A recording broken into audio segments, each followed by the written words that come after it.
Exclusive versus non-exclusive finally answered. A case study in crowdsourced stock libraries.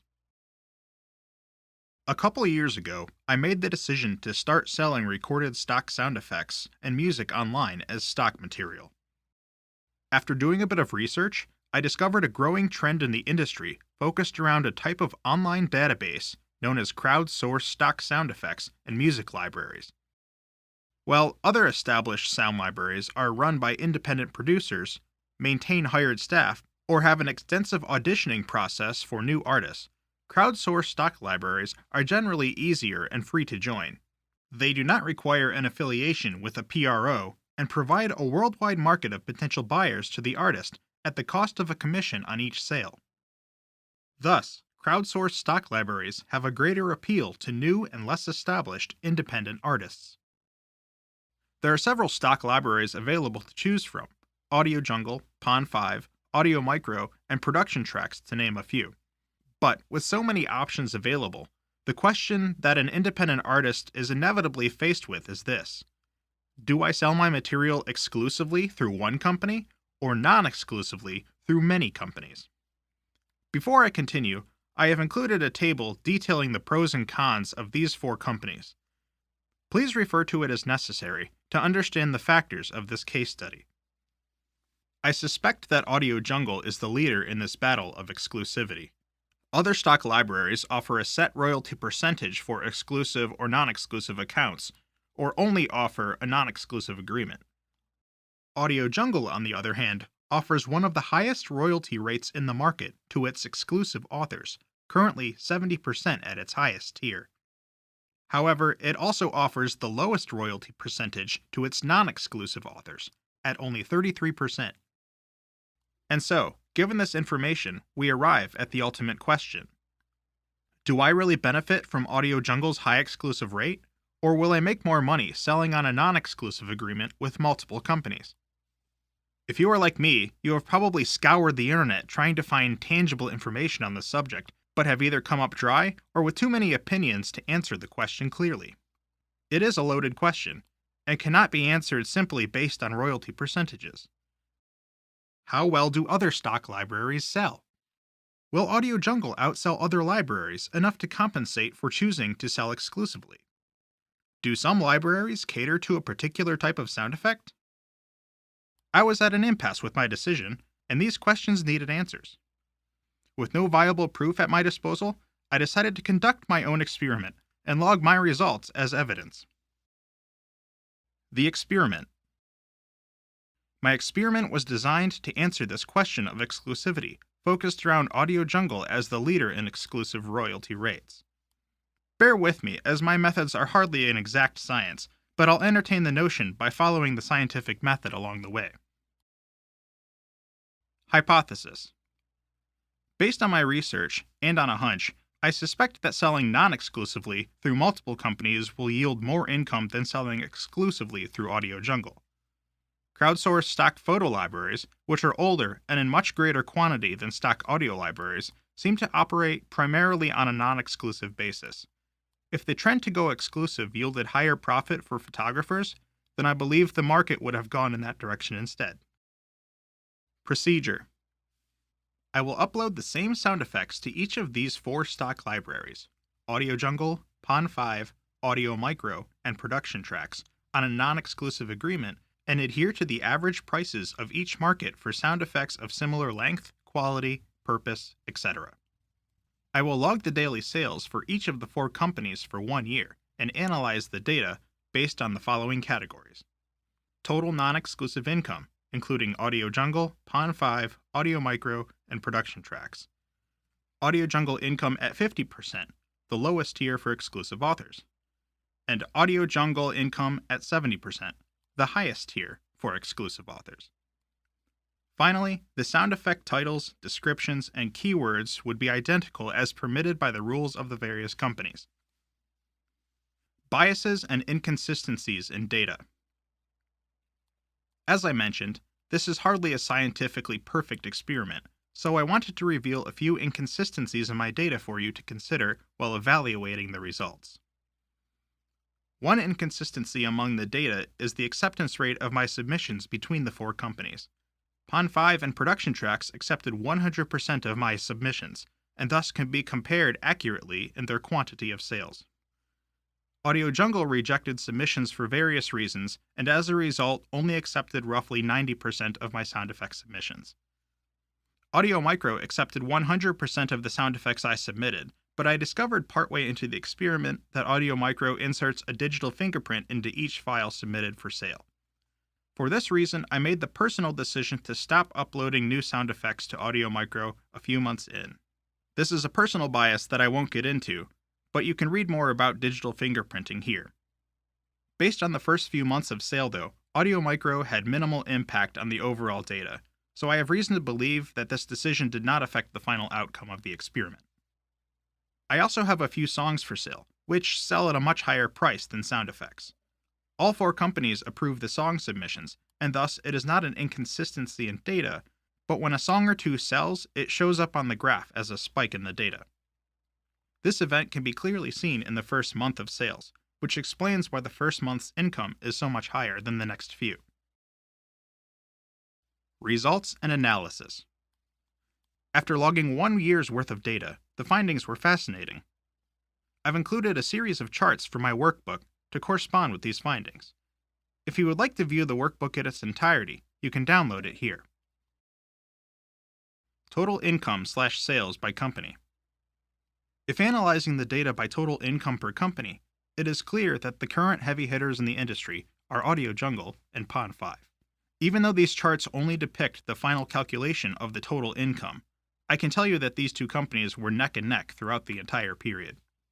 While the total income between the two companies is relatively close, the number of sales is not. Audio Jungle is only counting a non-exclusive royalty rate of 33%, while Pond5 is counting a non-exclusive royalty rate of 50%. This indicates that even though Audio Jungle has the highest number of sales, its low cost per unit, $1, and low non-exclusive rate, 33%, yielded less income than Pond5's higher cost per unit, $2 to $3, and higher non-exclusive royalty rate, 50%. The ratio breaks down to roughly 3 to 1. In other words, you must make 3 sales on Audio Jungle for every sale on Pond5 to achieve an equivalent amount of income. The following chart represents total non-exclusive income per company by month. This line graph is a better indication of the growth in sales over time and the competitive relationship between Audio Jungle and Pond5 as I described earlier. But what about Audio Jungle at 50% or 70%? To calculate this, we have to calculate AJ's theoretical income at 50% and 70% royalty rates, and then compare it against the actual total earned income. For you math people out there, the equations are as follows. Audio Jungle at 33% divided by 0.33 equals Audio Jungle's total gross income. Audio Jungle total gross income times 0.5 equals Audio Jungle theoretical income at 50%. Audio Jungle total income times 0.7 equals Audio Jungle theoretical income at 70%. Pond5 plus Audio Micro plus Production Tracks plus Audio Jungle at 33% equals total actual income. Income trends. Audio Jungle versus total income. The following line chart is the bread and butter of the whole experiment. It shows the relationship between total non-exclusive income earned and the theoretical income of selling exclusively on Audio Jungle at both 50% and 70%. By plotting these data points in relationship to each other, we can clearly see when the non-exclusive total income yields more or less income than if we had opted for the exclusive option. The dotted lines are trend lines and allow us to view the rate of increase in income over time, and thus help us to predict the outcome of our earnings in the future. This chart suggests that, over time, a non-exclusive agreement with multiple companies is likely to yield a higher income than an exclusive account with Audio Jungle, even at its highest tier of 70%. Conclusion. Based on my research and the type of material that I have for sale, I can conclude that a non-exclusive agreement is likely to yield more income. However, I can also include that it is astronomically more work to upload to multiple companies than to just one. There are other companies out there beyond these four, and selling non-exclusively also means that you can sell through your own website. If you are hoping to save time on your workload by selling exclusively, though, I recommend choosing Audio Jungle. In addition to high amounts of traffic, it is also a social community that you can use to your benefit to increase sales. Audio Jungle allows you to establish a social reputation, which can be used to cross-sell your products and draw new customers, while other companies leave you more or less anonymous. It is also worth noting that Audio Jungle's tighter approval rate is a positive thing.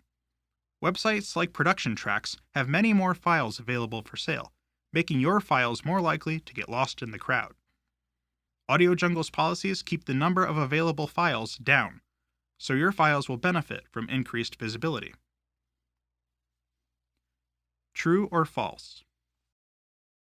Question 1. Audio Jungle's high royalty rate for exclusive members will yield the most income. Answer: false. Audio Jungle does have the highest royalty rate, but they also have the lowest prices. 70% of a $1 sound effect on Audio Jungle is only 70 cents, while the same file at Pond5 sells for $2 with a 50% royalty rate, meaning you earn $1. The math is simple, and it proves just how much authors would benefit if Audio Jungle did a global price boost. Question 2. One company might be better for certain types of sound effects than a competitor. Answer: false. One company might have more, say, whooshes for sale than another company, but I have declarable proof that my highest selling sound effects with one company are the same highest selling sound effects with another company. The company does not matter, the type of sound effect does. Question 3. Your results worked for you, so they will work for me. Answer: true and false. My experiment seems to be the most comprehensive study out there on the subject of exclusivity. If you sell sound effects like me, I think you will find similar results. If you are a songwriter or anything else, your situation may be different. Question 4. The results of this experiment are only valid with current trends in pricing. Answer: true. This experiment follows the trends over the course of a year from April 2013 to March 2014. Non-exclusive may not always be the best option. Audio Jungle seems to be picking up steam in the marketplace. If Audio Jungle gains a large enough buyer population, or Pond5 loses a substantial portion of its buyer population, then an Audio Jungle exclusive agreement may wind up being the better option. I'm still not sure what to do. If you are still uncertain of what to do, I've devised two options that might be worth considering in order to maximize your profit. Option 1. The transition method. Join as a non-exclusive author and upload to multiple companies when you start out. It takes a whopping $75,000 in sales to reach Audio Jungle's 70% tier, and the majority of authors never make it that high. Audio Jungle makes it really easy to switch between an exclusive or non-exclusive agreement, so keep selling exclusively until it is no longer beneficial to you, and then delete your accounts on the other companies and switch Audio Jungle to an exclusive agreement. You will bypass the starting 50% tier and be instantly upgraded to whatever tier equals your current amount of Audio Jungle sales. And yes, I confirm this to be true with the Envato staff. Most companies will allow you to easily remove your uploaded files by simply deleting your account. But beware. If it is difficult to remove your sound effects from a competitor's library, for example, because your files have been incorporated into a hard copy distributed library, you may not be able to use all of your files on Audio Jungle without risking a policy violation. Option 2.